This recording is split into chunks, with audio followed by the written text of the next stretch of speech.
Meets World, the channel where I explore everything yarny and beyond.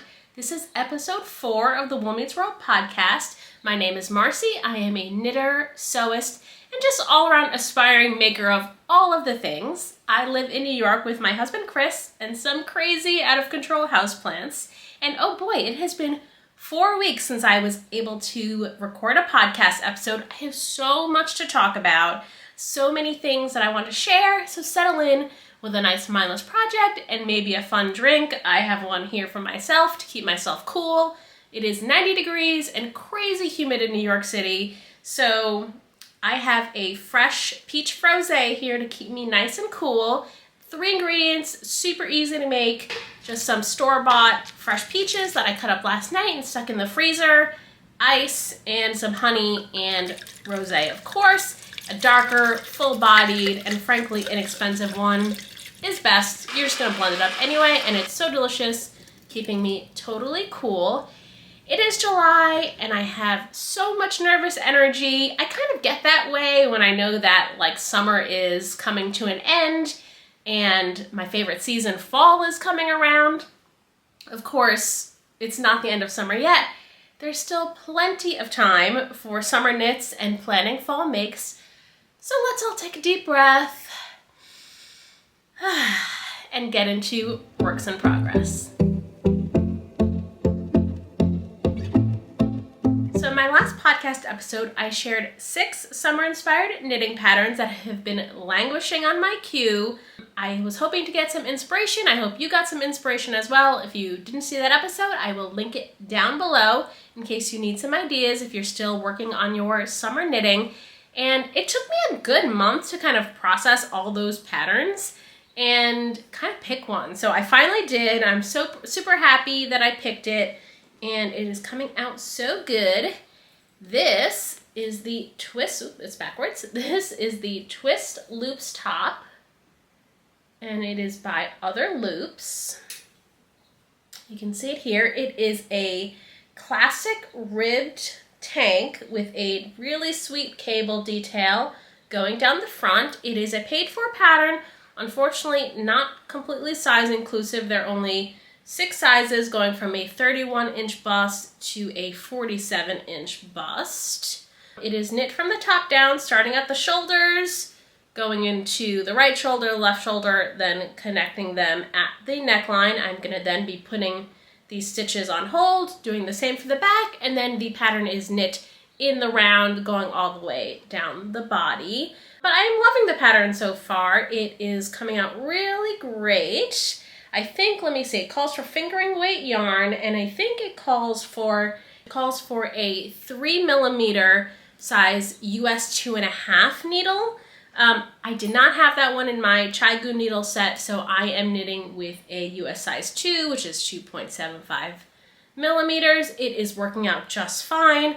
I think the designer's gauge might be something like 8 stitches per inch, and I'm getting 8.5 stitches per inch on this fabric.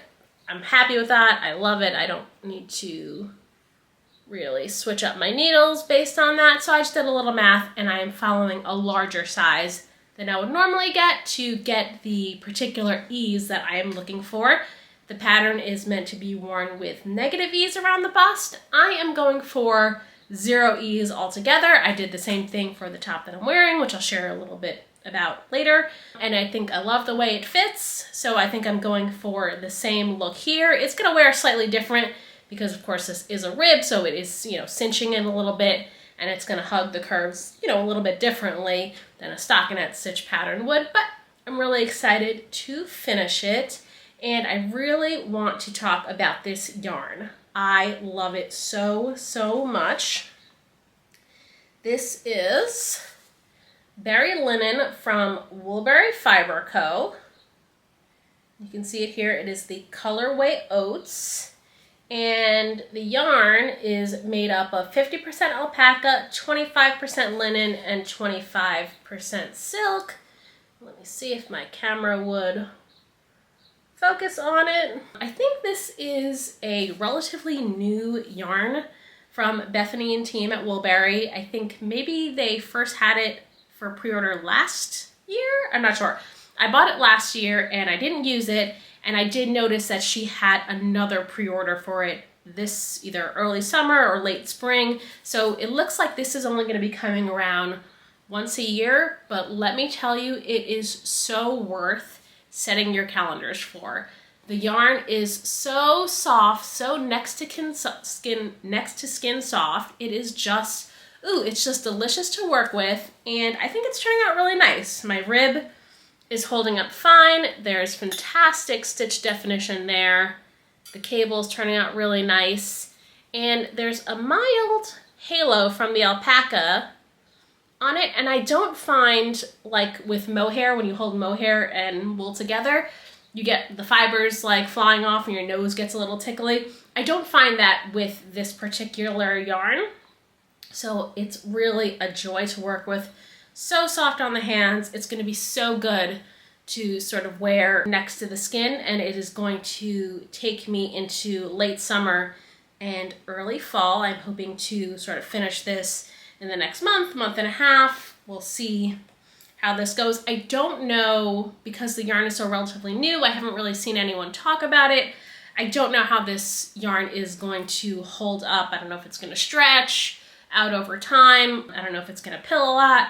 We're just going to find that out for ourselves. This is the first time that I am working with this particular yarn and then this particular blend as well. So I'm very excited to have this finished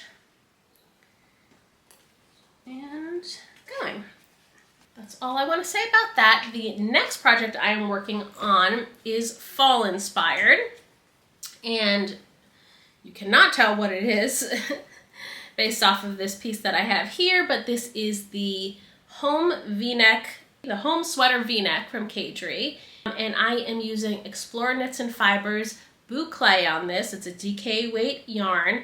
Ooh, I am just loving the way this comes out. There's a little minor story. It's not a story. I just need to shout out Kayla Marissa from Marissa Made. I think it must have been a while ago, but I saw her knitting this exact pattern with this exact yarn down to the colorway, and I loved it. It caught my eye because I have been wanting this colorway from IKEA for a long time. I must have missed whatever pre-order Allie originally had this color in, and I had like 1 or 2 unsuccessful attempts to get it in an in-stock update. So it finally came around again for the monochrome collection, and I knew that I had to have it, and because of the sweater that Kayla did, I knew exactly what pattern I was using it for. I knew what base I was getting it in, and here it is. So this is, as I said, Explore Knits and Fibers in their Boucle.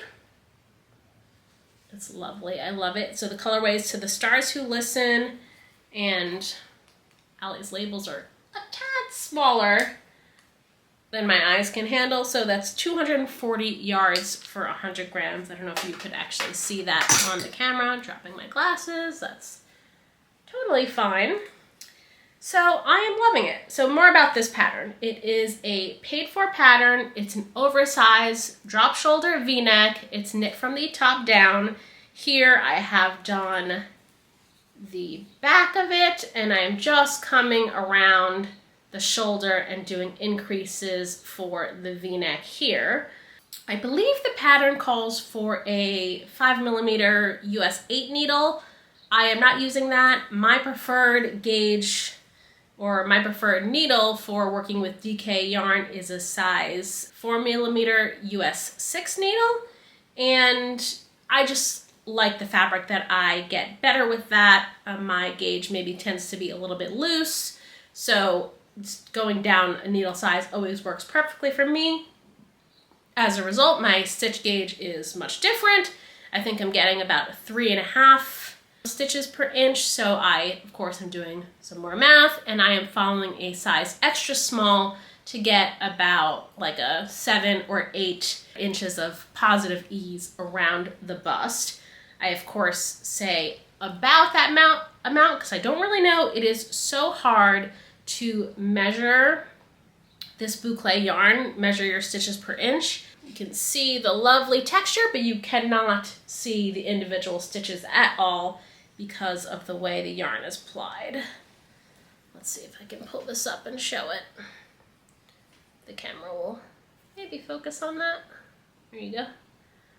Yeah, so I already knew that this was going to be difficult. I mean, when you're working with boucle yarn, it's my first time, but I kind of knew that you would want to pick something that's stockinette stitch, something that's very basic, so that you can just deal with not really being able to see your stitches. The only thing that I didn't expect, no, I did expect it, I didn't expect it was going to be so hard, was the picking up of stitches. So if I were to do this all over again, I probably would not choose a V-neck if I wanted to avoid a little bit of annoyance in picking up the stitches.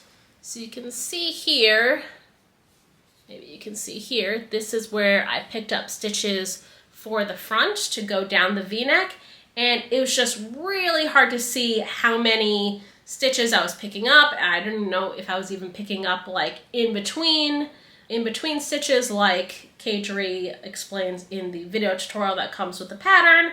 But luckily, the boucle yarn, you cannot really tell if you're making any mistakes, maybe short of just dropping a stitch. So it's turning out fine, but it was a little bit harder to pick up stitches than I expected. But of course, I expected that it would be a little bit of a pain in the butt. Oop, I have lost my little stitch stopper here. That was weird. I guess I didn't tighten it all the way. Anyway, I expected that picking up the stitches would be a little bit difficult, so I am trying a technique that I've never done before, but I saw Laura Nelkin do, and if I can find the tutorial again, I will link it down below in the description, but I am just using barber cords to hold the stitches that I am going to pick up later for the armholes, and then I'm doing the same thing, or I'm starting to do the same thing around the neck, if you could see that right there. So basically, it's very easy. Laura explains it perfectly in her tutorial, but you basically wrap the yarn around the barber cord on the first and last stitch on your knit side, or on, you wrap it around on whatever side you need to pick up stitches. So because this is the back, I have one shoulders, or I have one armhole and I have the other armhole here, and then I'm just picking up stitches on this side for the neck. Otherwise, this has been a really easy knit besides picking up the stitches, and I mean, I think this one's gonna fly. I did the back in like one day, and I haven't been working on it as much because I'm working on my summer top first, but it's really turning out to be a quick knit, so I anticipate having that done well before fall, and I really look forward to working with it. Oh, and I didn't mention just the color here is To the Stars Who Listen, and it in some lights comes out looking peacock, and in some lights it comes out looking a little bit hunter green. I would say to my eye it's got a tinge more green to it. It's more in the green category, but it is definitely got some blue in it, and I love it. Can't wait. So, ooh, hair all over the place. So that is all that is on my needles for now, and I have finished 2 objects in the month of June, and I am like jumping out of my seat almost to share them. So let's put me out of my misery and go with finished objects.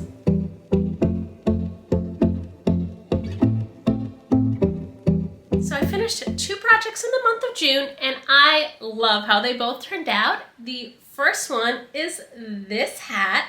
This is the Musselburgh hat by Ysolda Teague. This is my 3rd Musselburgh, and I love how this one turned out.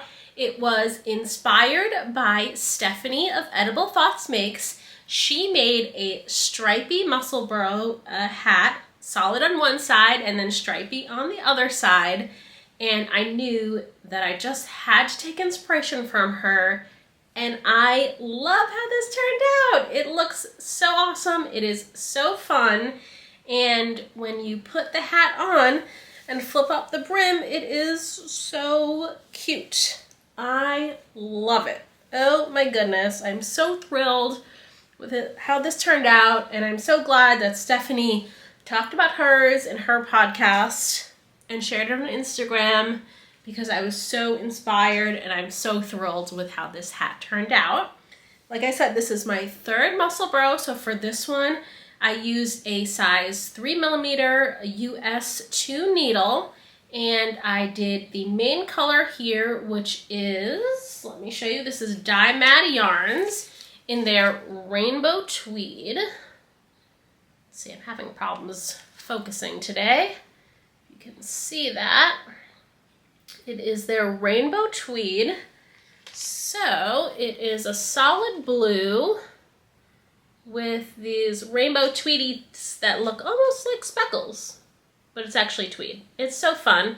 And the color is I'm Vaccinated. And then the stripy side, I was originally going to use scraps because I have an ungodly amount of leftovers sitting in a basket right over there. But I decided to use a mini skein set too because I probably have an equal amount of unused mini skeins, and this one was already in a set, so I decided to go with the curated colors here rather than just sort of making my own color palette, and I'm so glad I did because it turned out great. This is a mini skein set from Coats & Co. And there is no colorway name for this, it's just a bunch of their different colors. And altogether, it comes to 100 grams and 437 yards. Each little mini skein had 20 grams, 89 yards in it, and it was just perfect. And I have actually plenty left over to do with another project. And I will tell you, so for the solid color, I used about 50 grams. And the reason I say that this, you could have used leftovers for this, because it takes very little yarn to actually achieve this stripy pattern. So the stripe repeats just a couple of extra times for 2 colors, so my grams used is a little bit different for some of the colors. But so for the peach, I used, there's the peach, I used 11 grams. For the light blue here, I used 9 grams. For the yellow, I used 8 grams. Hot pink, I also used 8 grams.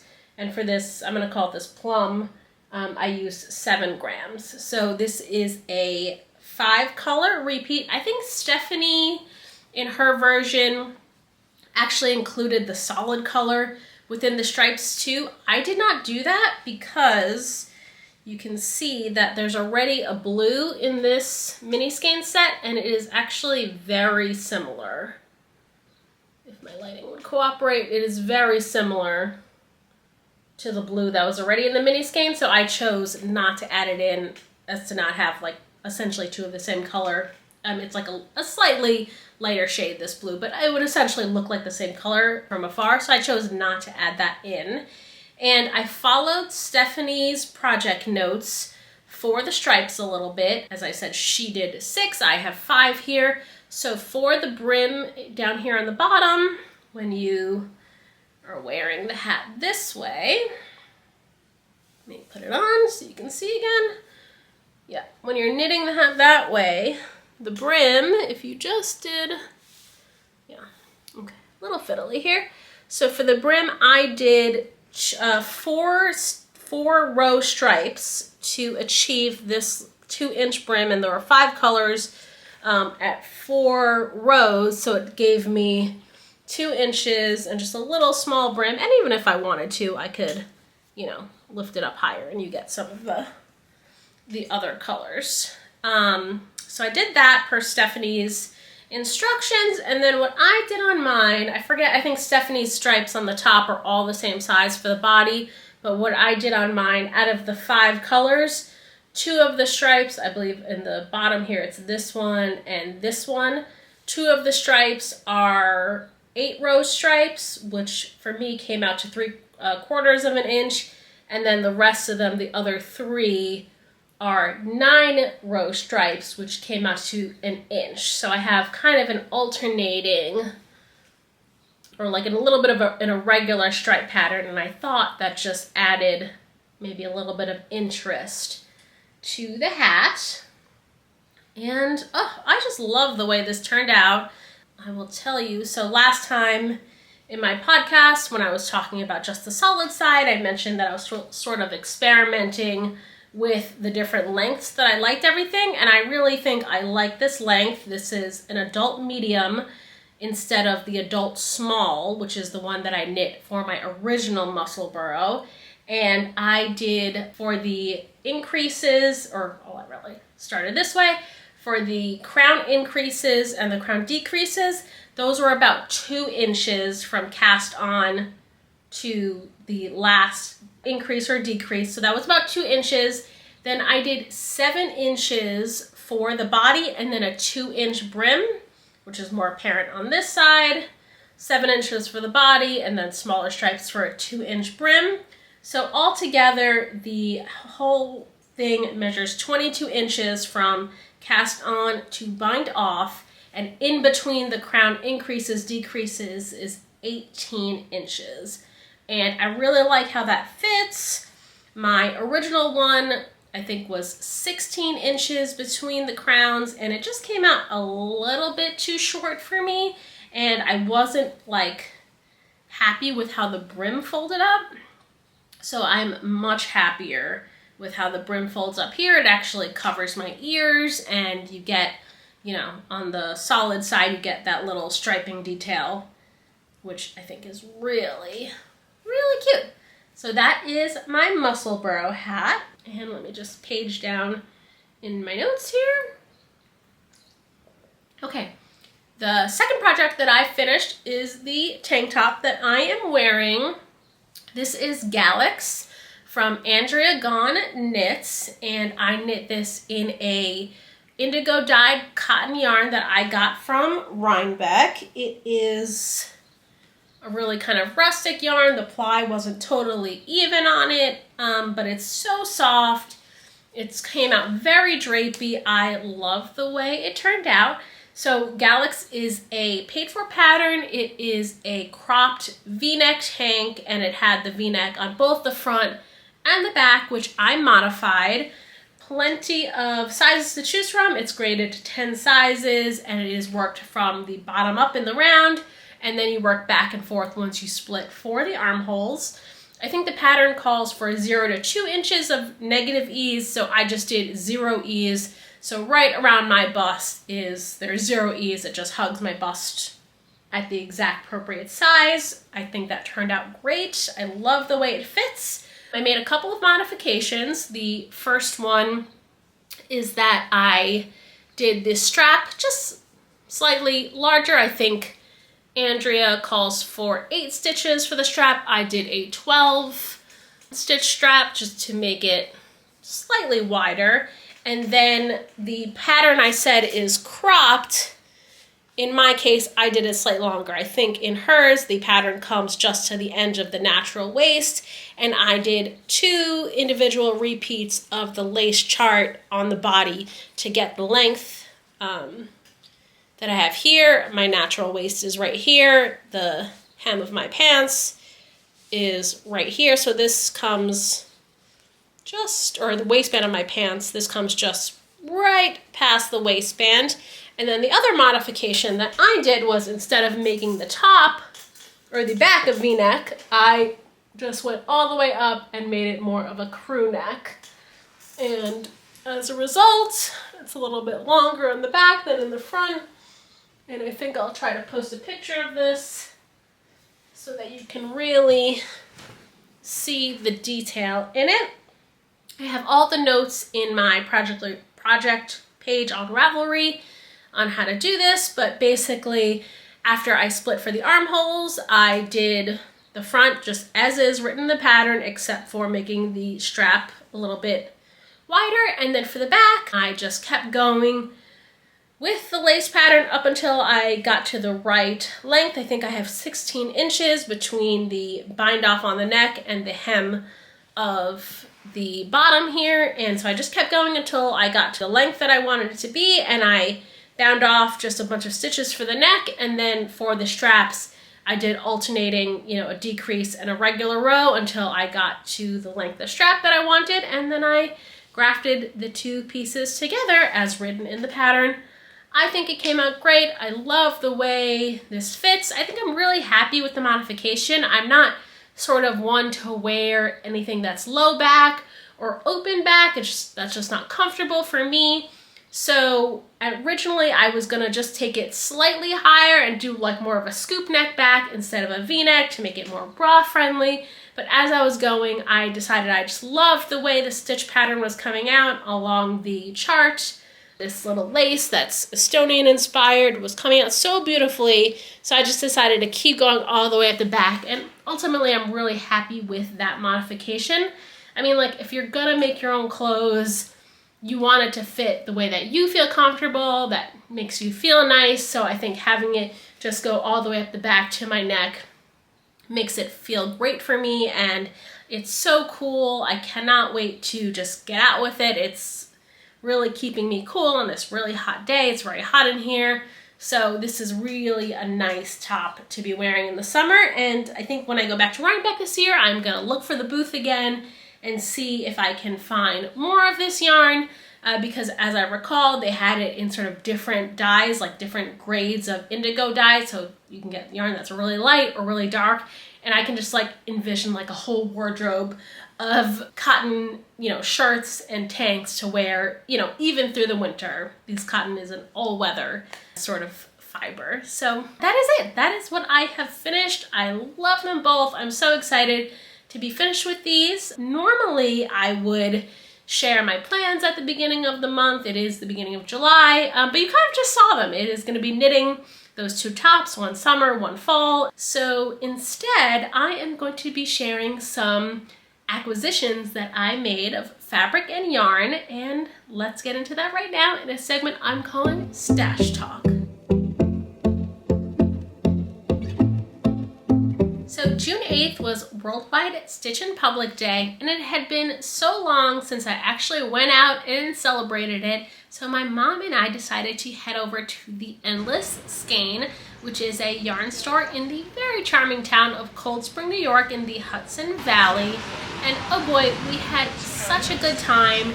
There's always something going on at the Endless Skein. There's always something for Worldwide Stitch in Public Day. There was knitting outside on the street, and then there was a Primrose Yarn trunk show inside. They had a gorgeous art installation from Naomi Lawrence, who is naomilawrence.art on Instagram. It was this beautiful wall of pansies climbing up the side of the building, and they look so lifelike in color and detail. It was just gorgeous. I loved it. And the other thing they had was a yarn dyeing class going on. So my mom and I took that along with another knitter, Melissa, that we met there. And it was taught by Gail Cunningham O'Donnell, and she is of Hudson Highlands Co. You can buy her indie dyed yarn at the Endless Skein or on her website. I'm going to link that down below because it is so beautiful. And in the class, Gail took us through some color theory first, and then she just let us go ahead and paint with bottles full of acid dye yarn. It was, or acid dye, acid colors, acid dye, I should say. Okay, I don't know why I'm having trouble with that. She let us paint with bottles full of acid dye on just plain skeins of fingering weight yarn, and I love the way mine turned out. This one was my first skein, and I did sort of just big stretches of really bright colors. I have pink, purple, blue, and then this really awesome highlighter yellow in there. And I didn't saturate the entire skein, so you have plenty of the natural color poking out.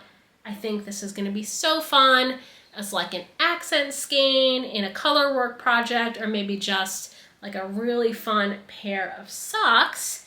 And then the second skein I tried to use some of the color theory that I learned from Gail and emulate some of the different indie dyers that I'm really inspired by who do such great work with speckles. So I started with this like canary yellow base, or this like daisy yellow maybe, and then I took a bottle labeled sapphire blue. I think that's what she called it. It was sapphire blue, and in some instances where it hits the natural dye, it comes out in that blue, and then in other instances where it hits the yellow, it comes out almost green here. And I just love the way it turned out. This is very different from actually speckling yarn using the powder dye that most indie dyers use, so it came out a little bit different. But I think I did such a good job like emulating a speckly skein, and I cannot wait to knit with these two things. It's so fun to kind of just like learn a new skill. I am like the queen of starting new hobbies and stuff like that. So maybe I will be dyeing yarn in the future. We'll see. I had such a blast doing that. Cannot wait to knit with those. The other acquisition that I got was sorely needed. I have not been sewing at all in the month of June.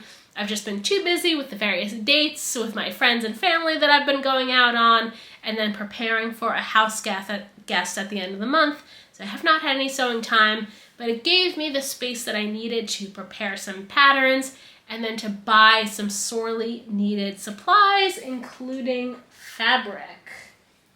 And I have been a big admirer of Core Fabrics for a while. They are a Canadian-based fabric and pattern company, and they do sustainably sourced fabrics. And the first one that I got is this watercolor viscose, and it is so pretty. It is totally worth checking out their Instagram, monitoring it for sales, because I got this one on sale. I got 4 yards of it to make some sort of dress out of, and I like literally cannot wait to work with this. It is going to be so flowy, and it is going to make such a nice dress. I really love a good floral pattern, and I think this one's not too small, so it doesn't sort of blend together in your eye. You can really pick out all of the different colors in it, some of the mauves and blues and greens, and this is just going to make an awesome dress. If you have a favorite dress pattern that you think might work with 4 yards of fabric, post it down below. I really need some inspiration for this fabric. Post that in the comments for me. The second one that I got from Core is their mid-weight European linen. It is, as I say, mid-weight. It is 205 GSM, so it's a little bit heavier. It's a good bottom weight fabric. And it is in this gorgeous raspberry color. It just goes so great with the top that I am knitting, and I am planning on making a midi skirt with this. It's gonna have buttons going up the front, and I need to get on this one ASAP. I have the pattern downloaded to my Knit Companion, which I actually use for my sewing and my knitting patterns, and I just need to print out the actual pattern and prepare it, tape it all together and cut it out, because I need to work with this ASAP. This is going to be a fantastic summer into fall skirt to wear. I am so excited to work with those. That is basically what I'm planning to be working with in the sewing department going forward in the next couple months, and I'm really excited about that. I love that I'm getting some yarn stash. I love that I am increasing my sewing abilities, and I just wished life would work out so I can just sew all day and not work and not worry about different responsibilities like adulting and stuff. Unfortunately, that is not the case, but we'll get there. We'll get there in the sewing skills. So that's it for that segment. I want to discuss some of the books that I've been reading and my new favorite television show in Media Matters.